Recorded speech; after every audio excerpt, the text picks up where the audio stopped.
15 Encuentro Internacional de Investigadores de Lengua y Literatura, mayo 2022, de la Universidad Autónoma de Chiapas. Gabriel García Márquez, una poética de la escritura.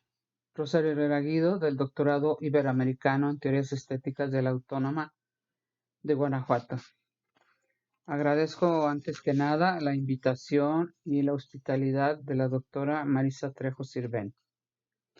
Inicio con un epígrafe que dice: la voz poética que narra llega también a nosotros, no solo con ecos de otros textos, sino cargada de sensorialidad. La comunicación se vuelve tan plástica que la historia nos penetra por todos los poros y nos transporta de lleno al espacio de la acción que describe. Víctor García de la Concha. 1. La algarabía se desbordó otra vez este 17 de abril del 2022, conmemorando los 8 años de la muerte real del escritor colombiano-mexicano Gabriel García Márquez. Múltiples veces laureado y Premio Nobel de Literatura en 1982.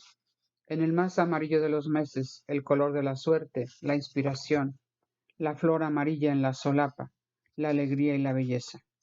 Una fiesta luctuosa, Trauerspiel, como la concibe Walter Benjamin, en el fondo barroco de lo moderno, el encuentro entre el luto y la fiesta. Por su legado como periodista, guionista de cine, fantástico cuentista, novelista y poeta, además de comprometido con los derechos humanos.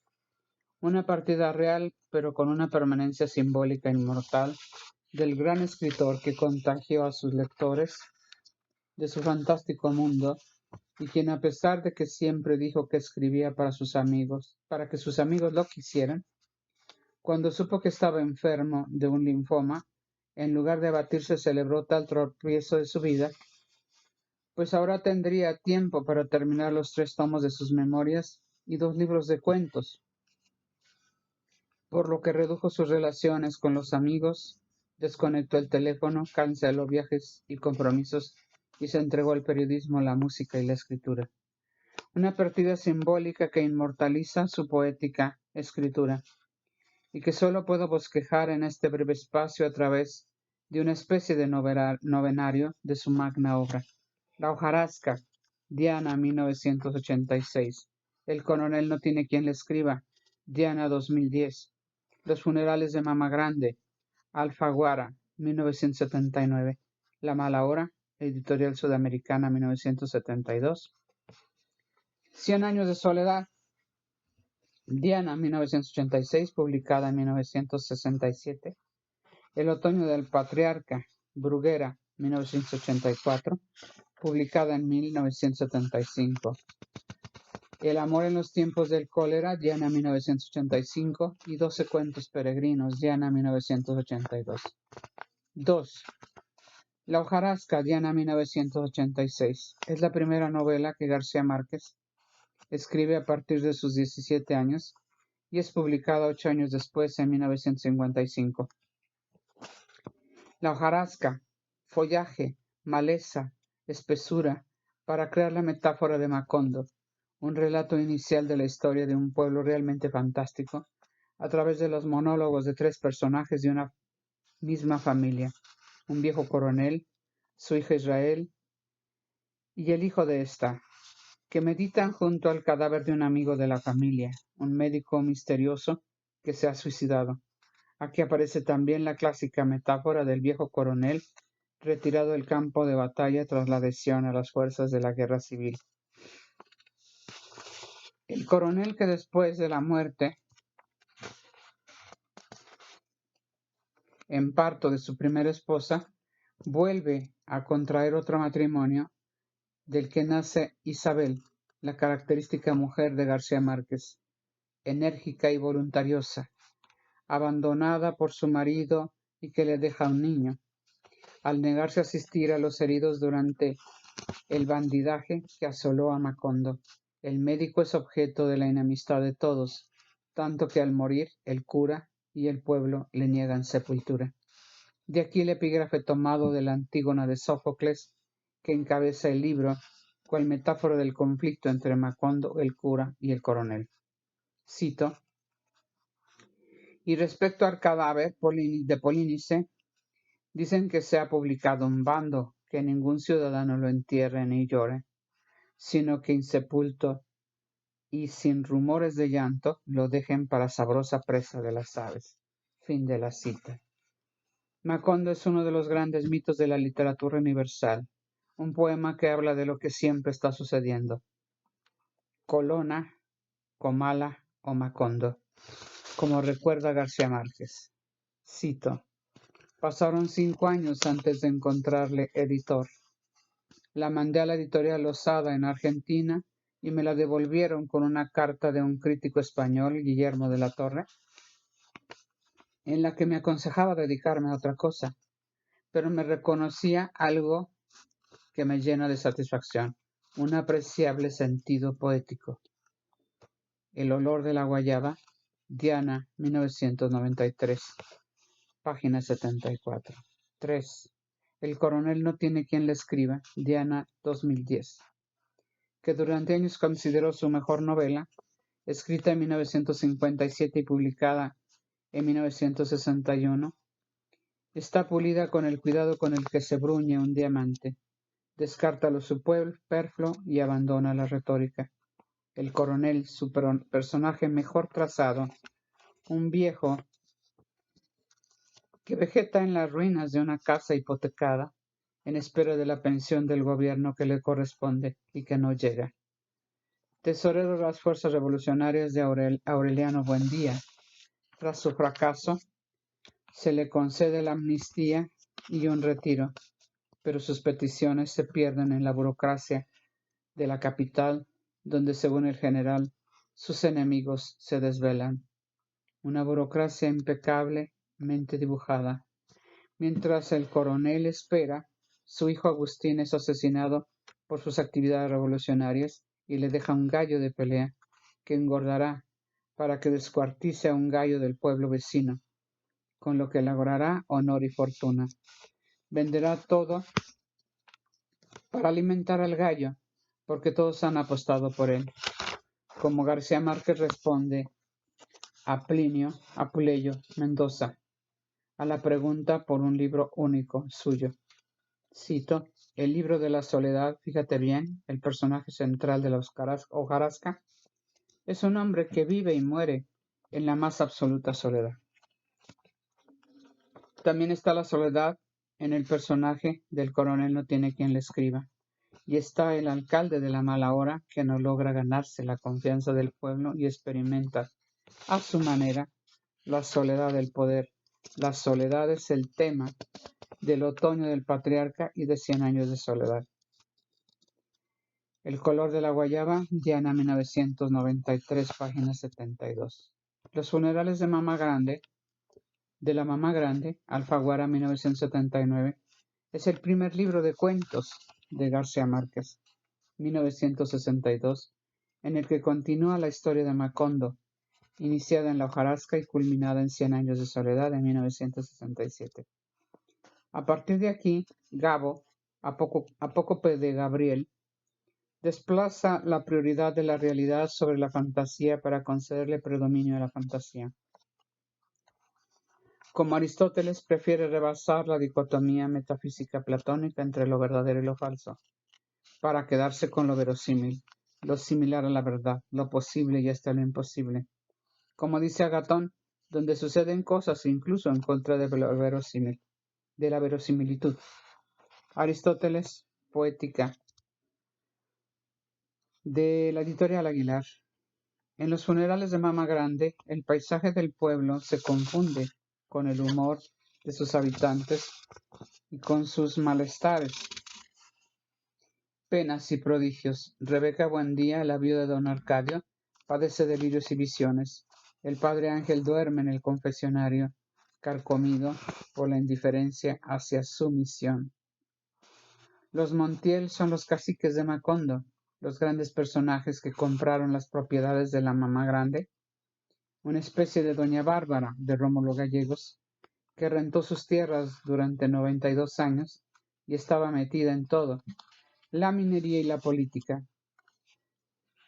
una imagen poética del realismo mágico latinoamericano que narra la grandeza y la miseria del poder. Macondo es un pueblo donde solo prosperan las pestes, los adivinos, los saltimbanquis y los encantadores de serpientes. Los funerales es una sátira del matriarcado, una mofa de la retórica oficial y la literatura periodística colombiana y latinoamericana. Cito: el orden social había sido rozado por la muerte. El propio presidente de la República alcanzó a percibir la silenciosa consternación de la ciudad. Solo pertenecían a algunos cafetines de mala muerte y la catedral metropolitana después dispuesta para los 9 días de honras fúnebres. Los acontecimientos de aquella noche y las siguientes serían más tarde definidos como una lección histórica. Durante muchos años, la Mamá Grande había garantizado la paz social y la concordia política de su imperio en virtud de los 3 baúles de cédulas electorales falsas que formaban parte de su patrimonio secreto. Fin de la cita. 5. La mala hora. Editorial Sudamericana, 1972. Publicada en 1962, en una edición desautorizada por el autor, se desarrolla después de guerras políticas que han azotado a Macondo. Cuando apenas se anunciaban días de paz, los muros del pueblo se llenan de papeles y revelan los secretos y las vergüenzas, verdaderas y falsas, de sus gentes. Después de un diluvio bíblico y de que el alcalde elige una víctima propiciatoria, el único lugar seguro es el cementerio. Los carteles son obra de todos y todos son culpables. Tras las proclamas comienza la fiebre y la violencia. César Montero, rico negociante en madera, asesina a Pastor, el amante de su esposa. Luego resucitan los espectros del pasado, viejos feudos, incestos e infidelidades. Pronto es una orgía que su creador compara con las Saturnales antiguas, donde los hombres perseguían a las mujeres en la calle, las madres abandonaban a sus hijos y la gente bailaba sobre las tumbas. Hasta que el ventajoso alcalde declara el estado de sitio y el toque de queda. No falta chivo expiatorio de la turba, el joven Pepe Amador, sorprendido repartiendo volantes a favor de los guerrilleros que están cerca, y quien es torturado, asesinado y enterrado en el patio de la cárcel. Hasta entonces termina el diluvio y todo vuelve a la calma, pues la víctima paga las culpas de todos, de generación en generación. Cito: años antes, nadie había tomado muy en serio aquella censura de campanas, pero cada domingo en la misa mayor, el padre Ángel señalaba desde el púlpito y expulsaba a la iglesia a las mujeres que durante Semana Santa habían contravenido su advertencia. Fin de la cita.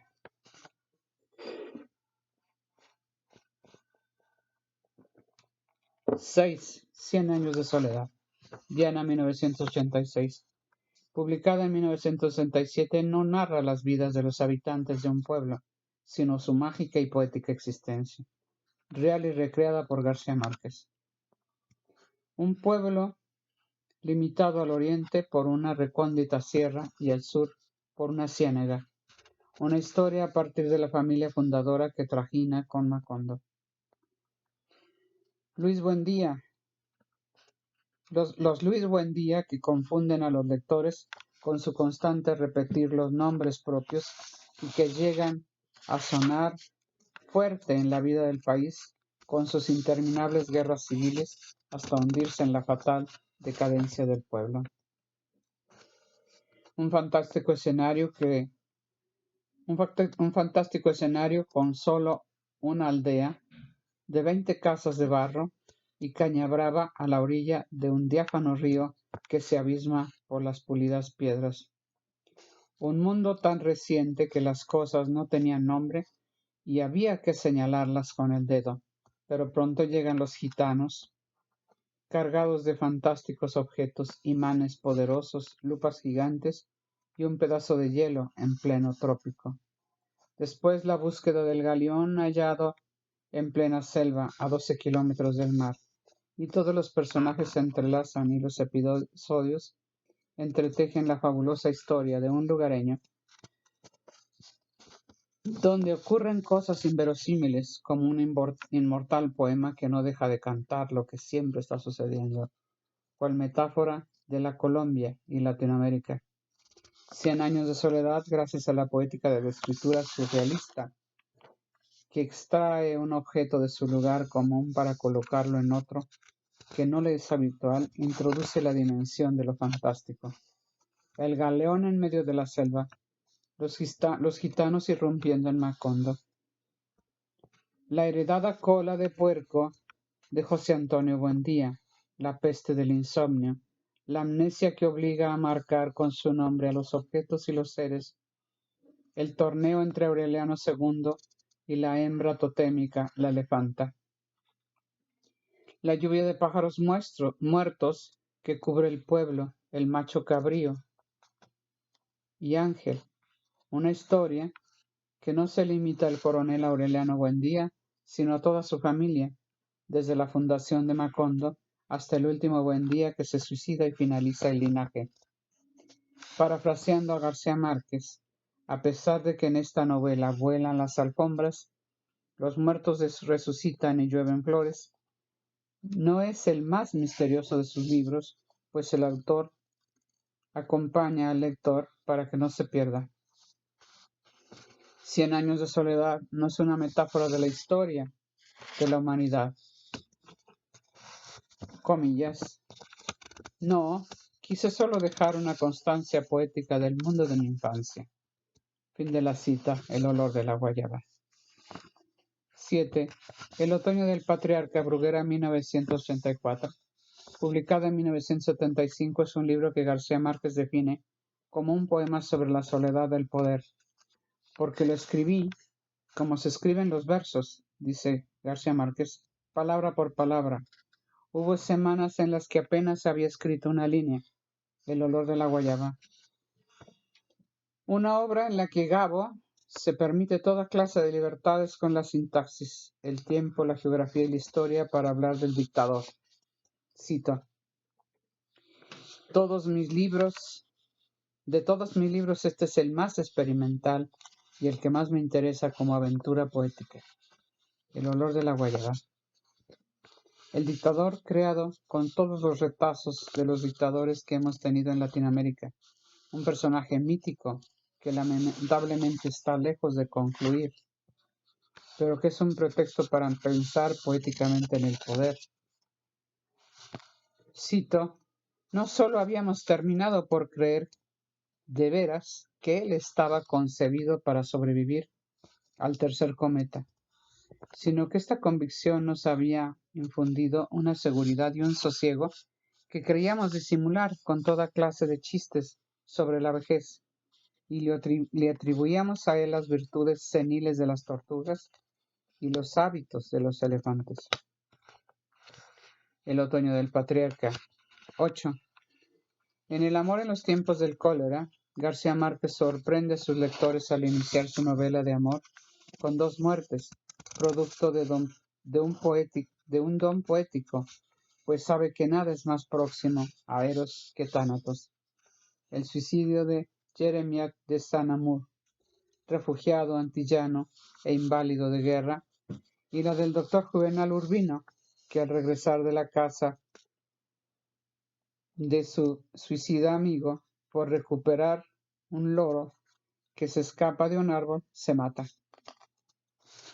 Pero tiene tiempo de decirle a su mujer, Fermina Daza, cito, solo Dios sabe cuánto te quise, y a quien Florentino Ariza asiste al funeral, le recuerda. Fermina le dijo, he esperado esta ocasión durante más de medio siglo para repetir una vez más el juramento de mi fidelidad eterna y mi amor para siempre.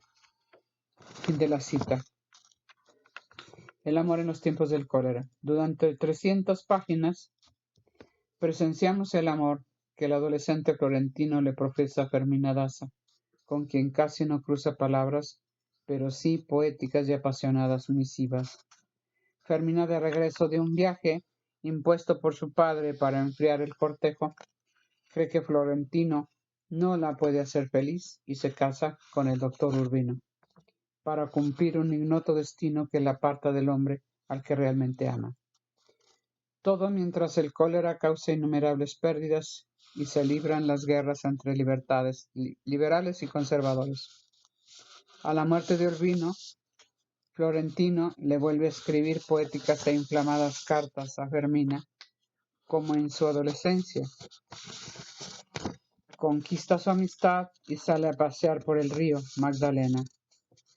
Y en el río Magdalena, a los 70 años, se encuentra su amor, que para librarse de testigos durante el viaje de regreso, enarbolan la bandera amarilla del cólera, para que al llegar al muelle sean obligados a remontar el río, de nuevo, el río de la muerte, pues el cólera no ha quedado atrás como el amor, porque el amor es más amor cuando se acerca la muerte.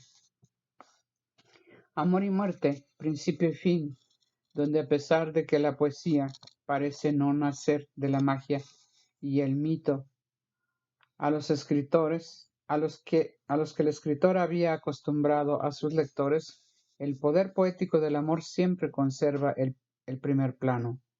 Por eso cuando el capitán le pregunta a Florentino, ¿hasta cuándo van a ir y venir por el río de la muerte? No duda en responder, toda la vida. El amor en los tiempos del cólera. 9. 12 cuentos peregrinos, Diana, 1992. Una obra para que los niños que quieren ser escritores cuando sean grandes sepan desde ahora qué insaciable y abrasivo es el vicio de escribir. 12 cuentos peregrinos. Relatos a partir de un sueño esclarecedor donde asiste a su propio entierro, de luto solemne y festivo, caminando durante el cortejo al lado de sus amigos, de fiesta porque su muerte le permitía estar con sus amigos de América Latina, los más queridos y entrañables. Pero al final de la ceremonia, cuando intenta irse con ellos y uno le hace ver que para él se había acabado la fiesta, comprende que, cito, morir es un no estar nunca más con los amigos. 12 cuentos peregrinos. Creaciones a partir de una serie de notas periodísticas que decide que no arman una novela, sino una colección de cuentos cortos basados en hechos periodísticos, pero redimidos de su condición mortal por las astucias de la poesía. 12 cuentos peregrinos. Un puñado de cuentos de los que solo se salvaron 12, pues como el de sus funerales, nunca logró alcanzar el tono de la parranda, como en su sueño, fue a parar con otros a la basura. Muchas gracias.